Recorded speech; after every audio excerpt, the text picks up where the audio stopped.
Buenas, buenas, ¿cómo están?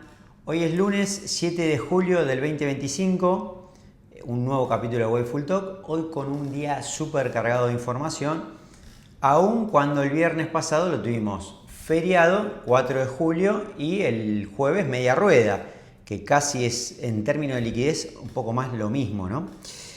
Yo he repasado un poquito cómo venía hoy los mercados, cómo arrancaron, porque claro, teníamos mucha expectativa porque el viernes 4 de julio se firmó ni más ni menos que la Big Beautiful Day, una ley que tiene una expectativa enorme, una norma que habla de cómo va a ser el presupuesto, digamos, americano, que ahora nos va a contar Martín porque tiene varias aristas, ¿no es cierto? Pero, ¿cómo abrió? Bueno, abrió hacia abajo, ¿sí? Europa arriba, pero tenemos que echarle algo a mi forma de ver de culpa a los buenos datos industriales que dio Alemania, ¿sí? Que dieron por encima de lo esperado. Futuros abajo, está coincidiendo con que el mercado está abajo, también tenemos una noticia que vamos a agregar ahora que tiene que ver con aranceles. Bonos empinándose, especialmente Japón, más sustancial, tenemos dentro de poco elecciones en Japón, a seguir el tema. DXY arriba, nosotros venimos viendo que un dólar que desde principio de año viene cayendo más del 10% contra el resto de las monedas, euro no justificando un alza, obviamente presentando una alza sustantiva, no me parece muy justificada. Oro abajo, 3.335, VIX alrededor de los 17 para hacer el seguimiento. Lo que es commodities verde, soja, todo lo que son granos abajo en general.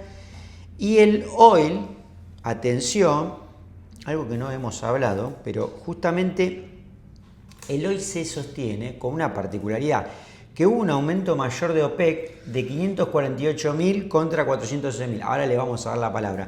Pero bueno, para esto y principalmente para el Big Beautiful Bill, lo vamos a preguntar a Martín, que arregle un poco todo este lío. ¿Cómo estás, Martín? ¿Qué tal, Oscar? ¿Todo bien? Bien, muy feliz de arrancar esta semana. Y bueno, sí, comento este datito de petróleo y vamos al Big Beautiful Bill. Pero digo, esto era algo que no se esperaba. Estamos dentro de los 411.000, siguiendo la tónica de los meses anteriores y se hizo un poco más. No es que no se esperaba. Acá lo que charlamos en su momento, cuando empezó la OPEC con estos unwinding, que se le dice de petróleo, esta vuelta al mercado de la OPEC, comentamos que parecía ser mucho más testimonial y en papel que lo que realmente es verdad. Iba a ser. Entonces vos lo que ibas a ver es que en teoría el número de barriles de la OPEC iba a subir, el número de barriles que iba a pampear la OPEC, pero en realidad lo que iba a pasar es que se iba a blanquear que países que no eran Arabia Saudita, los países un poco más chicos de la OPEC, que estaban incumpliendo las cuotas máximas que le ponía la OPEC, como Arabia Saudita ya no los puede tener a los tipos, es muy complicado manejar las voluntades de un montón de países. Vos le podés decir, producía hasta acá, pero si el tipo produce hasta un poquito más arriba. Y me imagino que a la medida que se van ajustando los presupuestos de cada uno de estos países, va siendo más complicado mantener esas cuotas. Muchísimo más complicado. Siempre hay especies de break-evens, entre comillas, que vos decís, bueno, ¿con qué precio del petróleo Arabia Saudita tiene un presupuesto neutro? Ese precio en este momento debe estar más o menos $85. O sea, Arabia Saudita está perdiendo la diferencia entre 65 y 85. Eso es lo que tiene de déficit fiscal, digamos. Y el resto de los países lo mismo, necesitan cierto nivel de precio y si no llegan a compensar con precio, lo intentarán compensar con volumen. Mirá, yo sé que ahora el tema es del Big Beautiful Bill, ¿por qué? Porque se firmó el viernes pasado y esto implicó un montón de cuestiones. Lo cierto es que casi que tuvimos que retrasar esta filmación porque también tuvimos noticias nuevas sobre aranceles, porque la semana pasada, primero que pusimos, o sea, hasta ahora tenemos un acuerdo con UK, mediano, Taiwán, semana pasada, nuevo, y algo con China, que China nunca terminó de dar el ok. Digamos, por lo menos lo mantuvo el presidente. Sí, con una salida. El acuerdo que tuviste con UK fue muy sencillo porque vos tenías superávit contra UK, así que no era. Pero bueno, el resto está por verse. Se vencía esta semana, lo estiró hasta el 1 de agosto ahora y mandó cartas a todos. Pero hoy tuvimos una novedad. Sí, lo que ha sucedido es que parece que, vos mencionaste hoy temprano Europa, parece que Europa sí está cerca de algún tipo de acuerdo, por eso tal vez el mercado hoy tuvo un poquito más de soporte, pero Japón y Corea del Sur, que son los dos más importantes de Asia, sacando obviamente a China, parece que está muy lejos el acuerdo. Que operan en tándem siempre. Sí, Sí, sí, sí. Son países que se llevan muy bien entre ellos y generalmente las relaciones bilaterales las encaran de a dos. Parece que no están consiguiendo llegar a un acuerdo, ya hemos explicado 1000 veces por qué es muy difícil llegar a un acuerdo, pero bueno, no se está llegando. La buena noticia, si querés, entre comillas, porque el mercado está cerca de máximos. Me parece que el mercado te ha sacado de la ecuación el riesgo más extremo, que era el Liberation Day, irte a esas tarifas prohibitivas de 50 y pico %. En este caso les puso una tarifa de 25% a cada uno. Ya llegado a este punto de las negociaciones es todo completamente arbitrario y no responde a ningún tipo de fórmula ni lógica, es simplemente lo que le parece a Estados Unidos. Sí, de hecho agregó una tarifa especial, yo tomaba nota, para los BRICS o aquellos que de alguna manera estuvieran en este tipo de política de hasta el 110%, y esto todo hasta el 1 de agosto que veremos las novedades. Desde el punto de vista geopolítico, en cuanto a la guerra no hay un fin visible, ¿no es cierto? Digamos, estamos como... ¿Cuál de ellas? Bueno, tenemos la de Ucrania, obviamente, alguna novedad menor, pero fundamentalmente la de Medio Oriente. Tenés que terminar el conflicto entre Irán y Israel, al menos por ahora. No sabemos, lo que no sabemos es realmente si ha habido un daño significativo a las centrífugas nucleares. Tanto Israel como Estados Unidos parecen estar muy seguros de que si no se destruyeron, al menos se ha logrado retrasar el programa nuclear durante un par de años. Así que por ese lado está todo tranquilo. Tenés a los hutíes en Yemen que hundieron un barco el fin de semana en el Mar Rojo, un barco griego de bandera liberiana. Esto es muy común, que los barcos tengan banderas de países así medio oscuros por cuestiones de compliance. Así que eso fue lo más álgido, y después parece que Trump quiere terminar el conflicto entre Israel y Gaza. De vuelta, no sabemos qué es lo que se necesita para que termine. Porque una de las partes ahí está muy claramente mucho más débil, digamos. Sí, sí, sí. Se la puede forzar un poco más. Sí. Lo que estoy viendo es, bueno, el tema principal, ¿no? La ley de presupuesto, ¿no? Que Trump bautizó como esa característica propia de Trump. Big Beautiful Bill. Claro, que tiene como esa característica de marketing. Pero bien, lo que nos dejó era toda una después. Nosotros cuento esto al reconto porque lo veníamos trabajando en todo lo Wayful Talk, veníamos contando un poco la película, y esta película llegó a un momento culmine, que es justamente la sanción de la ley. Digamos, ¿qué aspectos principales puedes marcar, Martín? Bueno, primero que nada, esto es una ley tipo... Es muy común este tipo de cosas en Estados Unidos, mandar paquetes de leyes que tienen cosas que no tienen nada que ver una con la otra, pero para que sea expeditivo, tenés una ley y se le empiezan a pegar cosas encima que no tienen nada que ver y terminás con un engendro así gigantesco de cosas. Y el objetivo de esto es algo que está hecho por diseño, no es una falla en el sistema ni nada. El objetivo de esto es que las cosas pasen y forzar a los legisladores a votar cosas que no votarían nunca. Nosotros tuvimos al principio del gobierno Milei. La ley Bases es un ejemplo de algo muy parecido. Acá en Estados Unidos es algo que se suele hacer todos los años y generalmente más de una vez por año. En este caso, entre las cosas que tenía la ley tenés de todo. Va por todos los lados, en todos los estratos sociales, a empresas, a personas, a la justicia, distintas industrias. Creo que lo principal es un recorte de impuestos que no es un recorte de impuestos como tal, sino que es una renovación de los recortes de impuestos que Trump había hecho en el 2017. Pasa que si no renovaban, ibas a tener una suba de impuestos brutal. Gran parte de la presión que le puso Trump a los legisladores es: si no ponen esto, va a haber una suba de impuestos brutal. Y eso ya es muy difícil, es algo que es muy difícil votar en contra, porque después los senadores, por ejemplo, te tienen que dar vuelta y explicarle a tus votantes por qué te subieron el income tax un 20%. Así que bueno, tenés por un lado recorte de impuestos, más que nada en Social Security, que es lo más importante. Esto es medio ridículo cuando el Estado se cobra impuestos a sí mismo. Acá en Argentina lo vemos constantemente, como el Estado te paga algo y te retiene cosas. ¿Por qué? Esto es lo que intentó cortar un poco Trump, así que no es algo que debería afectar significativamente la recaudación. Después tenés, no sé, baja de impuestos a las propinas. Entonces, cuando te pagan un 20% de propina, el Estado se lleva un poquito, eso ya no va. Después tenés las cosas más importantes, que son quita de subsidios al sector energético. Tanto el sector de autos eléctricos como, por ejemplo, petróleo y gas tenían subsidios, eso se recorta. Se va a fomentar mucho la industria nuclear, se desreguló mucho por ese lado. Eso me parece fantástico. Y también, por otro lado, digamos, me parece como atinado lo de la parte energética. La industria nuclear se ve que va a ser parte importantísima de la administración Trump. De vuelta, pareciera ser la única forma que hay de darle energía a los data centers es con energía nuclear, si no directamente no hay energía para la cantidad que demandan los data centers. Así que era súper importante. El problema que viene teniendo la energía nuclear hace muchos años es una sobreregulación por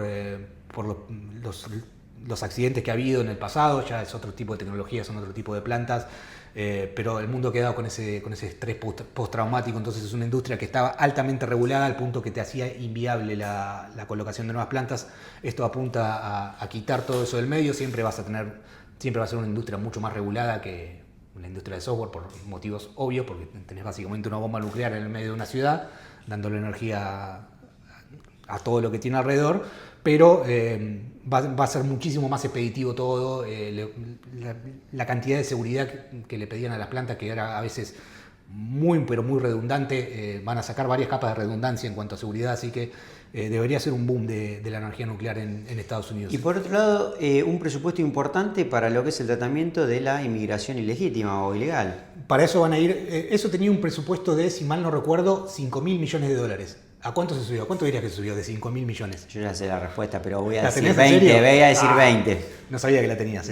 Se subió a 150.000 millones, de los cuales la mitad más o menos es la mitad no, 45 son para construir nuevas facilities, nuevas cárceles y centros para deportar, y el resto para capacitación, equipamiento nuevo, personal y demás. Nosotros seguimos, todo esto lo sabemos porque Martín sigue cerca del tema, porque hay una empresa, digamos, Geo, que es una empresa que seguimos de casi de minuto uno. Sí. Es una compañía, hay 2 compañías privadas de cárceles privadas en Estados Unidos pero muy importantes, que son las que van a llevarse gran parte de todos estos beneficios, porque, de vuelta, así como dijimos anteriormente, que no tiene sentido que el Estado se cobre impuestos a sí mismo, tampoco tiene sentido que el Estado se pague a sí mismo. De estos $150.000 millones, la gran mayoría van para ir a estas 2 compañías, CoreCivic y Geo Group. Ahí debería ir buena parte de todo esos flujos. Bueno, para seguir, no estamos nunca hablando de recomendación de inversión. No, para nada. Está clarísimo, pero bueno, vale la pena Sí, si cualquiera que compre algo por algo que escucha en internet merece perder dinero, hagan su propia investigación. Exactamente. Pero bueno, de alguna manera todos estos recortes se equipara del otro lado con un aumento significativo en la deuda, ¿no? Que esto puede llevar, yo tomaba algunas notas, 5 puntos de PBI aproximadamente de déficit fiscal por los próximos 10 años. Sí, va a ser mucho. El debt ceiling, el techo de deuda, se aumenta de 36 a 41 trillions, perdón, uno ya no sabe con qué empiezan las siglas, son trillions. Es un aumento de gasto brutal que llevó al punto que Elon Musk quiere fundar su propio partido él dice que es un partido que es le dice el partido del Estado, tanto demócratas como republicanos, dice que son más o menos el mismo partido. Y quiere hacer algo distinto que se enfoque, sea realmente fiscalista y demás. Sí, existió en algún momento, porque el Tea Party jugó un papel, quizás con algún número de diputados y senadores, no que, digamos, lo veamos presidente, pero sí que pueda jugar algún papel. Yo creo que el poder de daño es pero tan enorme, asimétricamente, es como una guerra de guerrillas. Es asimétricamente muy, muy conveniente tener un partido chiquito, por vos quitando 5 o 6 asientos del Congreso y 5 o 6 asientos del Senado, se lo está sacando, yo supongo que en un 90% a los republicanos. Entonces vas a tener un poder de negociación contra los republicanos tremendo, porque significa que tengan la mayoría o que no tengan la mayoría. Por eso yo lo tomé con buen... Sí, no con es algo alegría. para tomar en sorna, no es algo para tomar en chistes, es algo que puede tener un efecto real. Que puede tener algún sentido. Bueno, por otro lado, la semana pasada otro dato importante que tuvimos fue el dato de empleo.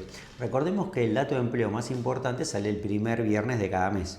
¿Por qué marco este dato de empleo? Porque también sale otro que se llama ADP, que es una consultora privada, que tiene una particularidad, porque acá hay siempre una discusión que yo digo, bueno, miremos el ADP, Martín dice es un dato de porquería, no sirve de nada. El asunto es el siguiente, que esta semana que pasó, el dato del empleo fue muy bueno y el ADP fue muy malo. Digo, ¿cómo funciona? ¿Cómo conviven todos estos datos al mismo tiempo, Martín? Bueno, esto parte nuevamente de mi odio a las estadísticas oficiales y la metodología que manejan. Me parece que en esto, como prácticamente en todas las cosas de mi vida, voy a terminar pegando un giro no de 180 grados, sino un giro de 360 grados. Va a ser una vuelta completa.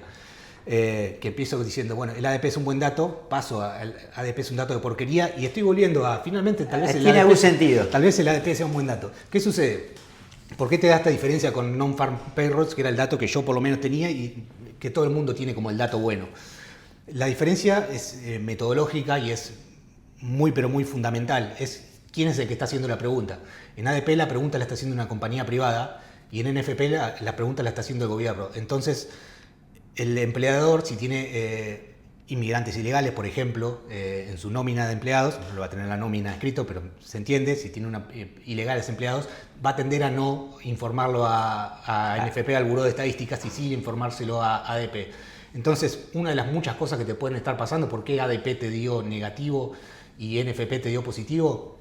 Por ejemplo, ADP te está contando los ilegales que se deportaron y perdieron trabajo, y NFP te muestra positivo porque toda esa cantidad, también mucha cantidad de ilegales que se fueron, esos puestos de trabajo son llenados por trabajadores americanos. Entonces vas a ver que te da el NFP para arriba y el ADP para abajo, porque uno te muestra los ilegales y otros no.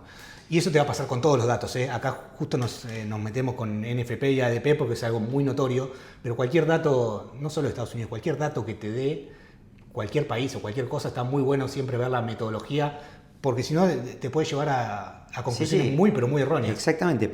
Pero esto es muy importante, porque cuando vimos el dato de ADP que sale siempre 2 días antes del NFP, recordemos como fue 4 de julio el viernes, lo sacaron excepcionalmente el jueves, ¿no es cierto? Pero unos días antes salió. Entonces salió el dato de ADP, nosotros lo vimos, además salió por la tarde, si mal no recuerdo, y el dato había sido devastador, muy malo. Entonces, claro, se esperaba que el dato del NFP fuera también malo, y fue tremendamente bueno, porque tomamos, cuando ves el dato de empleo, subió el empleo. Bajó la tasa de desocupación y tampoco hubo presión en el valor real de los salarios. Es decir, era casi que lo había hecho Powell es que, ¿sabes lo que pasa? A su gusto. Después de lo que terminamos de hablar, podemos decir que dio el dato que dio, que lo que sea que están midiendo dio bien, pero no sabemos qué es lo que están midiendo. Claro, porque hay una parte de información que es toda la parte no legal, que digamos todos los empleos... Es como se hacen estadísticas acá en Argentina con el 50% de la economía negra, es imposible hacer una estadística de nada. La cuestión es que esto de alguna manera también le da soporte al discurso de Powell, que Powell diciendo, mirá, yo puedo seguir con las tasas así porque en definitiva no se está rompiendo nada. Y de hecho, lo que, bueno, acá siempre discutimos en todos los Way Full Talk, porque lo decimos siempre es, ahora tuvimos un nuevo cambio en la curva que estima la baja de tasas, ahora para atrás, de 3 a 2. Sí. Entonces ahora se estiman, después del informe por eso digo que es tan importante seguirlo, después del NFP, del No Farm Payrolls, de este reporte de empleo, se bajó de potenciales 3 bajas de tasas otra vez a 2 bajas de tasas. Sí, con una particularidad, por ahí se piensa que la Reserva Federal se junta una vez por mes, pero no, la próxima reunión va a ser recién en septiembre, o sea, si tenés una baja de tasas la vas a tener recién ya es muy largo, cerca del fin de año. Sí, sí. Y esos 4 o 5 bajas de tasas, una de las de septiembre, la de octubre, noviembre, diciembre, alguna tendría que ser de 50 BPs, ponele, para que se llegue a cumplir el pronóstico de principio de año. Y en el medio, bueno, los ruidos que podamos tener con, digamos, Trump presionando a Powell y con la posible designación de un sucesor, que yo creo que eso quizás trae un poco de ruido. Para esta semana no tenemos grandes datos, sí tenemos las minutas de la Fed, pero en términos de datos va a ser una semana con mucho menor peso que esta que pasó.